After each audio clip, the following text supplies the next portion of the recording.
ইনকিলাব ইনকিলাব জিন্দাবাদ।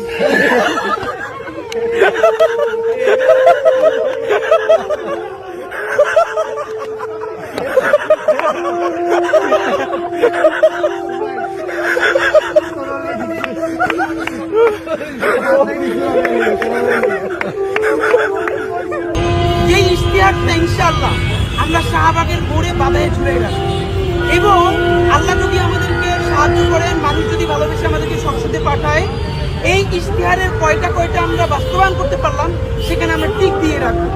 এবং আজকে বলি জাবের এখানে আছে, আর জাবেরের নাম্বারটা কে যেন খুঁজে বের করে আমরা এখানে আসার আগে বিদেশ থেকে এক ভাই 20,000 টাকা আজকে পাঠিয়েছে, যে সে চায় আমরা যেন প্রতিদিন ক্যাম্পেইনে বাতাসা বা অন্য কিছু আমাদের ভাইদেরকে খাওয়াই। এবং আমার নাম্বার খুঁজে পাচ্ছিল না, জাবেরের নাম্বার কিভাবে খুঁজে পেয়ে তাকে পাঠিয়েছে। তো এইটা আমরা কেন বললাম, এই 20,000 টাকা আমাদের কাছে 20 লক্ষ টাকার বেশি।